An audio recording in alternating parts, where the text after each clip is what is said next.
stepping back. There we go. All right. I'm back with Pat Owens. Anything in particular you don't like about playing a game? What would I not like about it's hard to complain about playing a gig. We're not digging ditches or anything, we're like, it's hard, yeah. Irritations, whatever. I mean, some people talk about people who walk up to them and say, "Can you play?" Yeah. So yeah, like, well, yeah, and okay, so we talked about you talked in one of your other episodes about I'm tying it all back in here, Gil.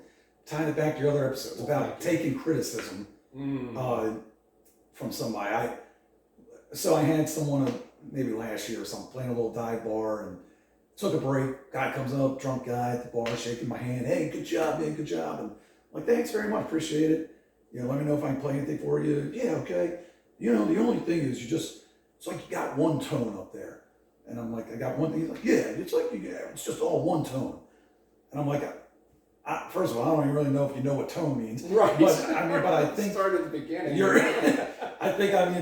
It's gonna sound the same. I don't have anything else. It's just me and a guitar. So, but I think what he meant was maybe I was playing a lot of songs at the same tempo or something like that. Maybe so instead of going like some fast, some slow, maybe I was and I probably didn't even notice I was doing it.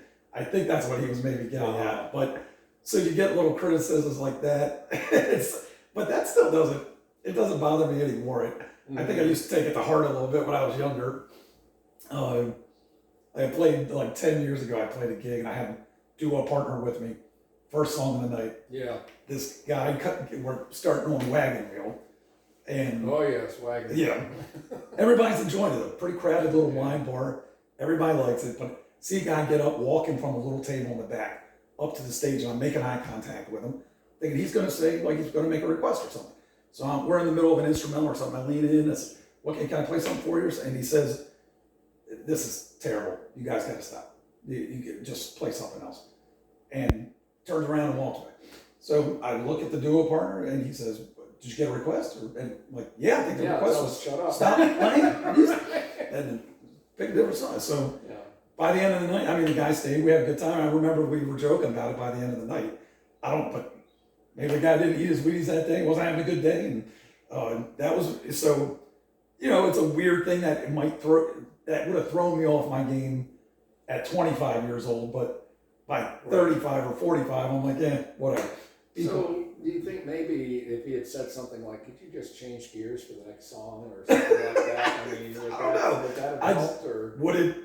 How would you feel if somebody said that to you? It's kind of a weird thing to even think to go to I would never think to walk up to a musician playing a song and be like, this really stinks. Yeah, I think I'd be inclined to say, I'm not going to promise you that. Yeah, just get out of my face. Just don't say anything. There's the door. Go pick a different bar. There's a lot of them. But, all I can do is laugh at him like, hey, I didn't make that guy happy back there. Let's try something else. And so even then I can even go farther and kind of make fun of him. We got the microphone, right? He doesn't. So we can joke. But you keep going. And I think that's an important thing, is don't let somebody else put the brakes on you. You can't, I don't think now, we're learning it. It's funny, right? We're still learning. We still learn every time. It's like we don't have it all figured out, and we still got to be being prepared for gigs. And, that goes a long way in making sure that you can't get razzled.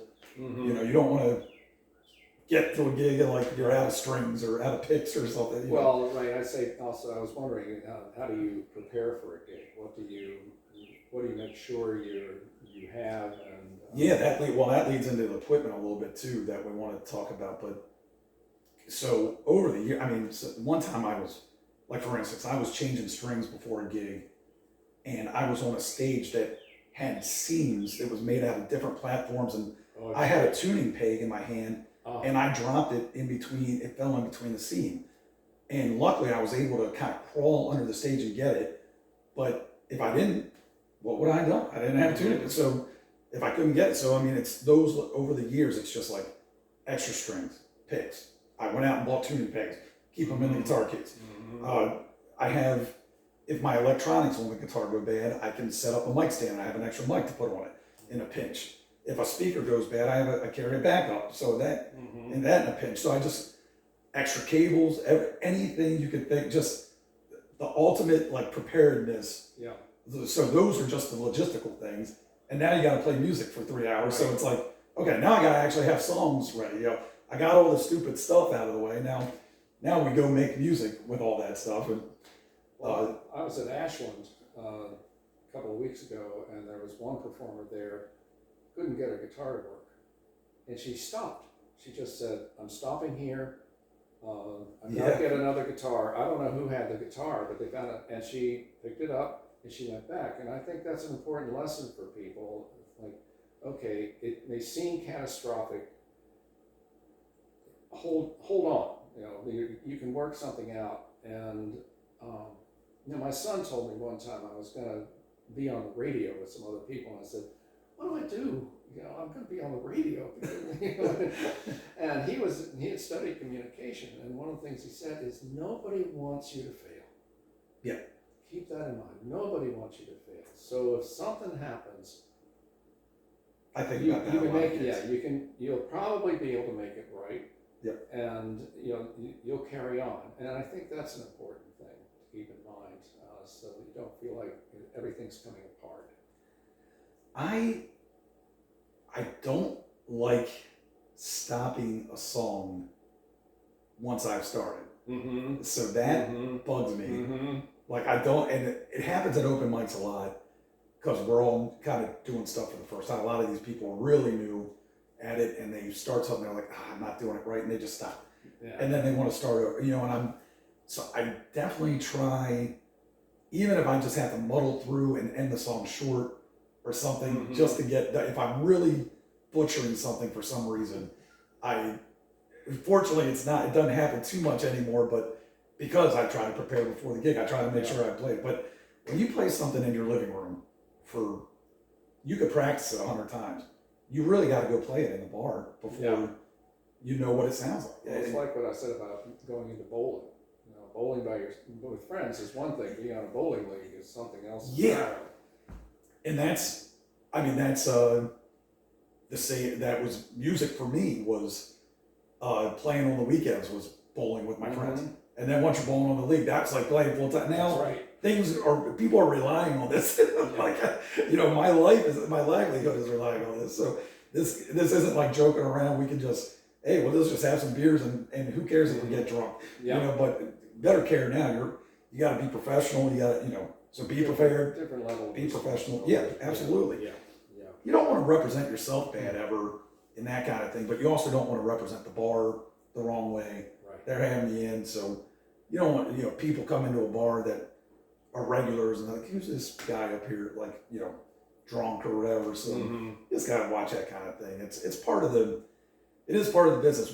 We are alcohol salesmen, really. I mean, we're there to get people to drink, and sometimes you want to be the life of the party a little bit to try to lead that along, but you can do it in a responsible way or an irresponsible way. So well, it took me a while to learn to do at least something for the crowd. you want to egg them a little, you know. So that's actually part of another question.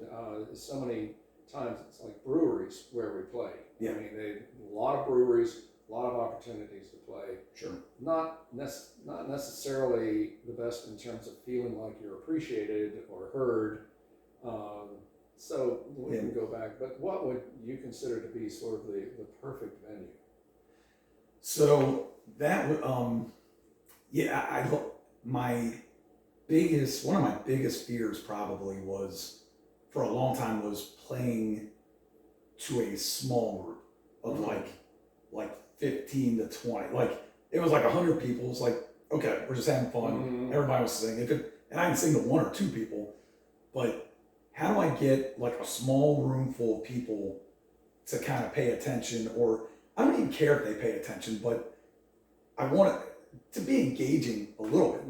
So, and I found that size group is just small enough and big enough that you can almost talk to everybody and kind of make everybody a friend. So even if you get the first couple people up front, hey, what you doing? Where are you from? What are you guys up to? Can I play you something? So, and so there's at least a little level of engagement.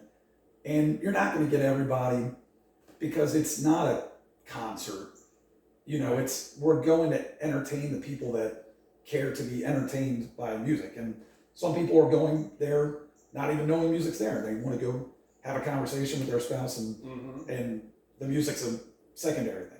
Some people go and they're like, we're going to hear live music and have some drinks, and this is our night, and we want to have fun. So it's, you're playing to two different crowds there.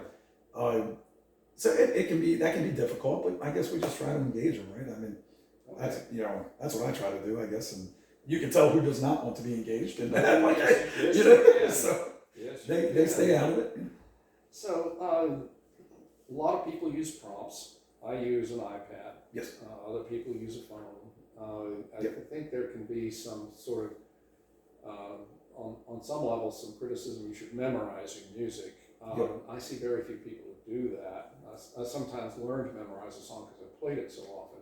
But what do you think about that? Yeah, I have. So there's probably 75 to 100 songs that I'm just I can do that off the top of my head,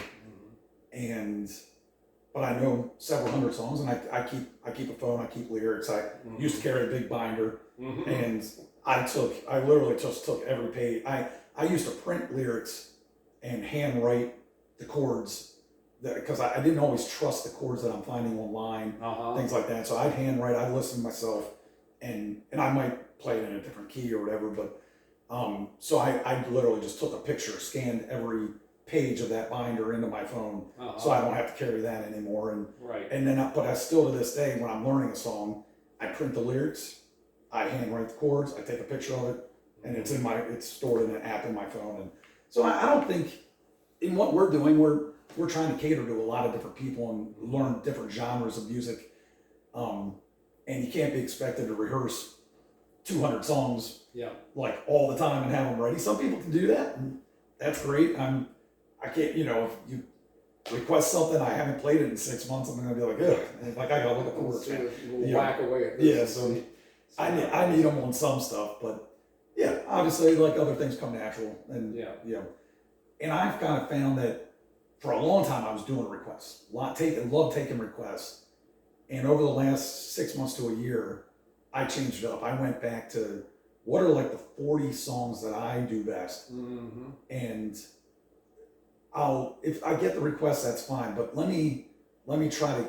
cater the set more to what I think I'm doing best, rather than taking requests and I don't do the song as good, kind of thing. So I've been doing that. I seem to have a little bit of success with it lately. It's been working for me right now, but I go through ebbs and flows with that sometimes. Then I might get tired of that set, and like I got to mix it up and play some stuff I haven't played in a while. What I've said to people is, if you have a request, I might not be able to play it tonight, but come back next time. I'll learn it for you. I keep a list in my phone. I'll keep those notes, and I try to even I'll jot down a person's name. If I met Steve at Yellow Barn and he asked for Waylon Jennings' song I didn't know, I might make that little note.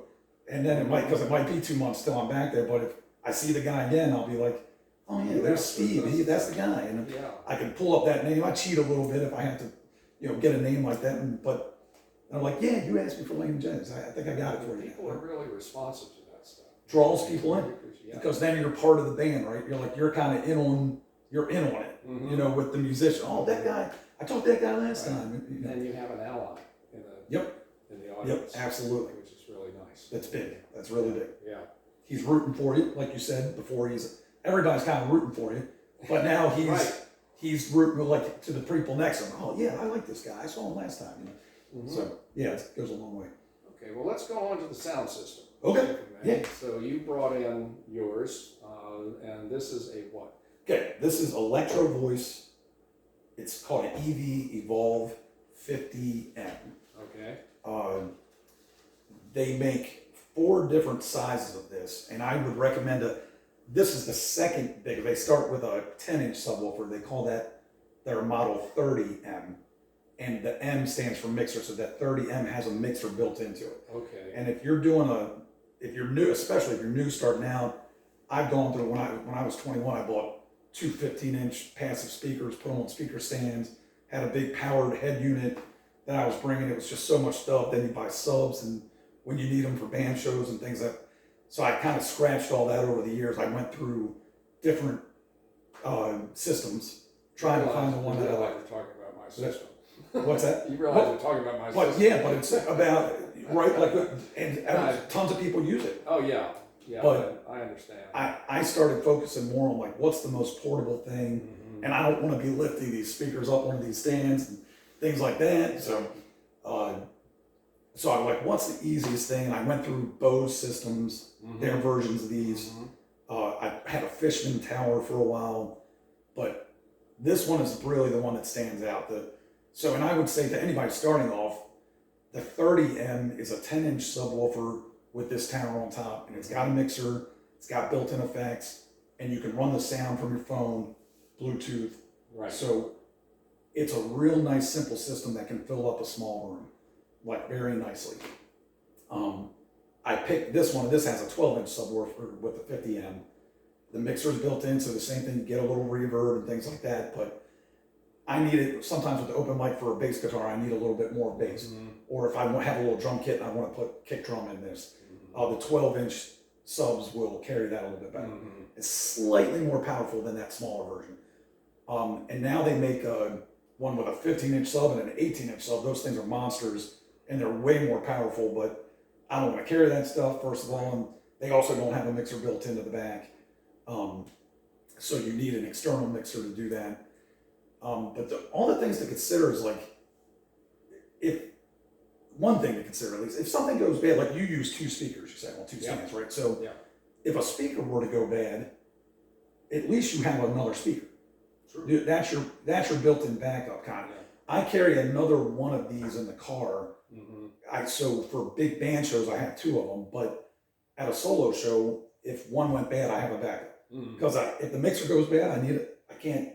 I'm done. It's all in one. If the speaker goes bad, it's done. If the amp goes bad, it's done. Any component could break in this thing, and you're out of luck here. I mean, what are you going to do? It's an all-in-one thing. But so there is an advantage of, like, if you have a mixer and an amplifier and a speaker, a passive speaker, then you, at least if one thing goes bad, the whole system didn't go bad. But then you have to carry a backup mixer or a backup amp. Yeah. But I like what you're talking about, because there are things to look out for. I've been through Guitar Center. I went to not Rusty, but Ryan Fowler's. Oh yeah, Ryan Fowler's. And they have used ones, and I thought, that's interesting. And I look at them, and there are maybe two inputs. Sometimes there just aren't that many inputs, and it doesn't look like there's a mixer in there. So I think this is important for people to understand, that if you're looking for something to do something in particular, be sure you have those features. The other thing is you can monitor what you're doing on your phone. And I can do that with my iPad. That's a tremendous help. Absolutely. When you're trying to get sound right, because it puts you in front of the speaker. Yeah. And you can set things so that people can get their best sound. So sounds like that would be, and these things, let's face it, they ain't cheap, but it's like anything else. You can pay as much for a guitar as you do for one of these. Sure. And that might be the next best thing, is to get a good sound system. And to your point, so do you use a floor monitor? I do. So you have two speakers and a floor monitor. Well, I only put up one speaker for an open mic, but when I have gone out and done sound, I put up two. You put up two? Yeah, for outside. And do you have a third speaker you're using for a monitor? Yeah. Also, okay. Yeah. So I bring a floor monitor to the open mic with this thing, but on a solo show, I'll just stand off to the side of it a little bit and just use it as my own monitor. So I might go out front of house and sound check it, but then I come back, stand next to it. You might not get the same exact tone off to the side, but it's enough that I'm hearing fine off of it. I use that as my monitor. A lot of times, sometimes I'll bring in the extra floor monitor if I need it. But yeah, so they have the other one of these that I have is not the mixer version. It's a 50 without the mixer. Oh. and it's got 2 channels, like you said. Mm-hmm. So I'll run the sound out of this and go into that speaker for a band show.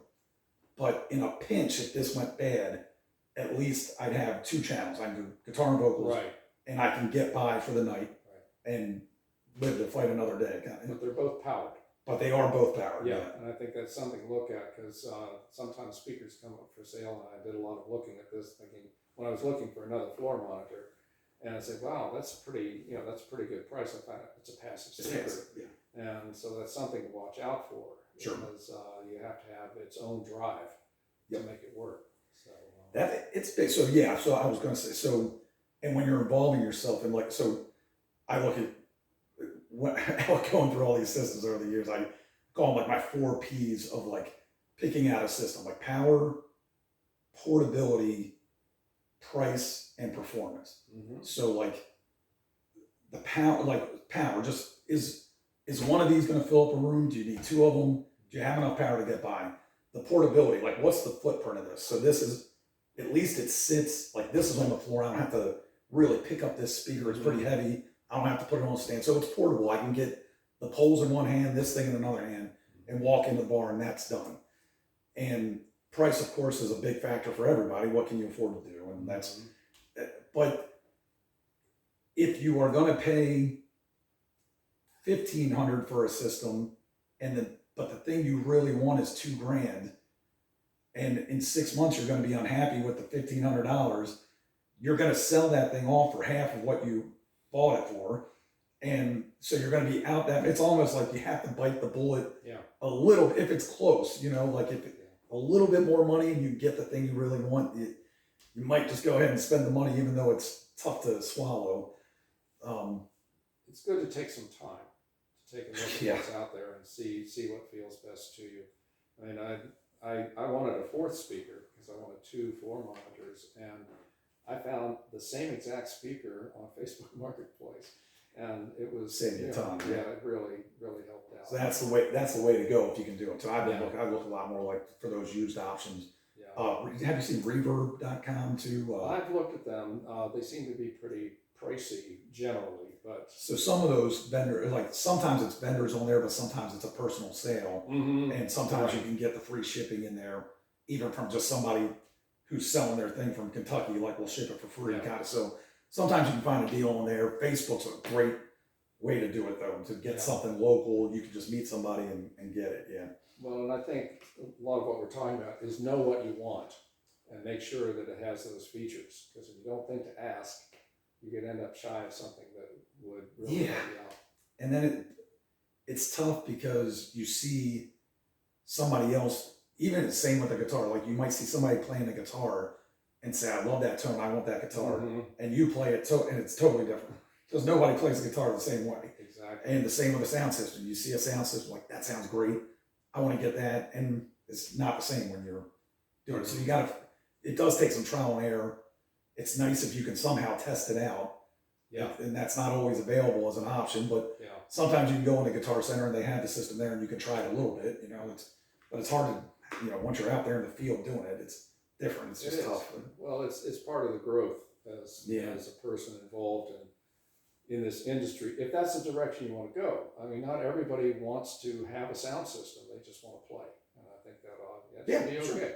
Absolutely. Just go out and play and let somebody else provide the system. To that point, when you're buying a guitar, I used to worry a lot about what the guitar sounded like acoustic. And then I realized when I play for people, it's 99% of the time it's plugged in. So what do I care what it sounds like? If it sounds good plugged in, that's what I care about. It can be very different, like that lava that I use all the time. When I was playing it, you can play it as a guitar. But when I plug it in, something happens. It comes to life. Yeah, that's a good term for it. It really shows itself for what it can do. And you can hear those little intricacies that you might not get acoustics, like, I don't love it, but who cares? Unless you're sitting around a campfire, most of the time it's plugged in. I mean, so, and funny enough, my Gibson that I play now, I play a Gibson J45. It's the least involved instrument I've ever, like, it has no onboard EQ. All it's got is a volume knob inside. I just turn the volume all the way up, and it's the most evenly balanced guitar that I've ever played. So, and I find that when I had all that stuff, I was constantly noodling with turn the bass. I finish a song, now I'm making an adjustment, now I play another, and I'm making another adjustment. That's the hazard of it. Yeah, it's almost like set it, forget it, and just play. Depend on the sound guy. Just get out there and do it. And but it's funny. The other night we were at Yellow Barn, and it was so loud. The audience was loud, and I had the system up fairly loud. I didn't have my iPad. I couldn't. But anyway, it was working. But I told people, I said, if you're looking for EQ, forget it. This is what I get. What's gonna happen? You get what you get. That's it. Can't hear anything. Right. Yeah. So, all right. Well, thank you. Absolutely. Thanks for having me again, man. So, what would you say to someone who's just getting started here? In terms So of pick some songs you relate to. We talked about that. So like find something that speaks to you, because that's what you're going to play best. If you're so you're not thinking about what the lyrics are, you're thinking about what the lyrics mean. So then you're singing the song. You're not just up there trying to remember lyrics, so much. So if you can relate to it a little bit, play those open mics, because it's networking with other musicians. It's good to get out there. It's good to get the rehearsal time on stage, because like I said, when you're playing in your house, it's different than when you get in front of people and you try to play that same song. And sometimes I'm playing something in the house, I think it's working great. And I play it at the bar and I'm like, this is not working. And vice versa. I play something in the house, I don't think this is going to work. And I get to the bar and I play it on a sound system and it opens up and I'm like, I like this. Yeah. I like the way this is working. So pick the songs that you love, that you want to do. Network with those musicians to try to get your foot in the door. If you do want to play, and you might just want to play for your own enjoyment, and that's great too. But because it is tough to get those gigs. It's tough right now, and in this environment, there's so many good musicians. But open mics are such a good supportive way to get some help, learn the ropes a little bit, talk about this kind of thing. This is a great way to talk about this too. Like, what kind of sound system should I get? What's out there? There's so many options. And you had an episode about picking the guitar. Don't get bogged down with the details of the entire construction of the guitar. Just you kind of have to get your feet wet and just jump in, and it's going to take some trial and error to do that. So yeah, it takes time. Yeah, I think that's a good point. Know what you like in terms of a sound, because so many people will get so caught up in the intricacies of it all. I remember watching James Taylor talk about tuning his guitar.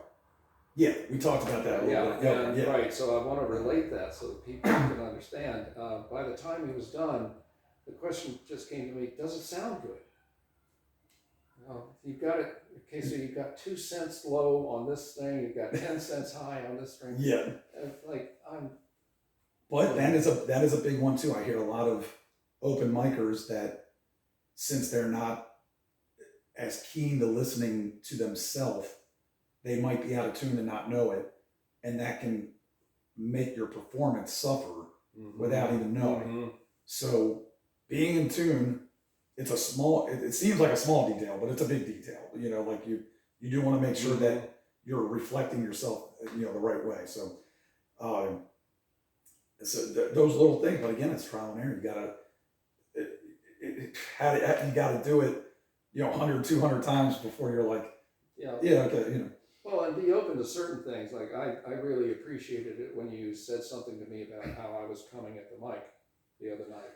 Yeah. And that was really helpful. I think it's really important to keep yourself open to that, because I think also consider the source. Is the person who's coming to you with this advice wanting to make you feel bad, or are they really wanting to help you find your sound? Yeah. And to keep that in mind. And I appreciated what you said, because I'm still finding my sound, and that gave me another step to realizing that. So when we are running the open mic nights at these smaller rooms, you get so many people that, since they're a little shy, it's their first time doing it, they'll be this far away from the mic and they're whispering, and you get a person to come over and say, turn it up, so you can't hear them. You can't turn that up. Right. It's just going to be feedback instantly. The mic has a pickup pattern on it that it's just going to get everything. So you really, I am touching the microphone almost the entire night that I'm singing. I am like right on it. But you're not eating it. Not eating it, but if you're touching it, then you don't have to scream. Right. You can sing in a nice projected tone, but you do have to be an inch front. You can't even be this far front. You know, like you can't be that. It's got to be an inch or two, man. Now I noticed too, you never had a problem with feedback on this thing. Is that something that is sort of built into the system? Because I had to program my mixer to handle feedback, and I don't know. Some of it's mic, I get it sometimes with the open mics.